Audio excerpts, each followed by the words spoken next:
전직 대통령 전두환 씨가 23일 사망했습니다. 그의 대통령 집권 시기 북한과 어떤 관계를 이뤘는지 살펴봤습니다. 그의 재임 기간 남북 관계는 극도의 긴장과 이완이 교차했는데요. 1980년대 북한의 아웅산 테러로 남북 관계가 최악으로 치달았었죠. 하지만 이후 분단 이래 첫 이산가족 상봉 행사가 성사되기도 했습니다. 이 무렵 남북 간 최초의 경제회담도 시작됐죠. 하지만 1987년 북한 공작원 김승일, 김현희 등에 의해 대한항공기 폭파 사건이 발생하면서 긴장이 또다시 고조됩니다. 한미는 이 사건을 계기로 안보 태세를 한층 강화했고 북한은 외교적 고립에 처했습니다. 그는 재임 기간 민족화합 민주통일 방안을 제시했는데요. 1991년 채택된 남북기본합의서의 골자가 됐다는 평가와 함께 진지한 통일 노력이기보다 정치적 선언의 의미가 강했다는 비판도 받았어요. 북한은 25일 현재까지 전두환 씨의 사망에 대해 아무런 언급을 내놓지 않고 있습니다.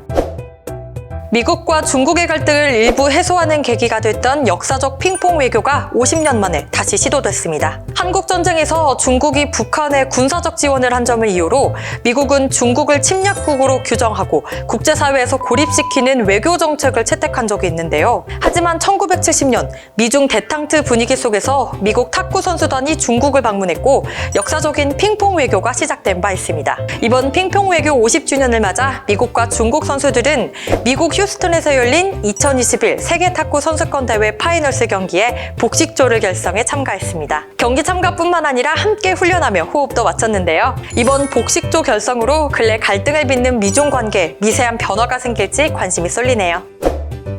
중국이 거의 1년 만에 호주산 석탄 수입을 재개했다는 소식 들으셨나요? 중국이 지난달 호주산 석탄 279만 톤을 수입했다고 중국 세관인 해관총서를 인용해 홍콩명보가 지난 24일 보도했는데요.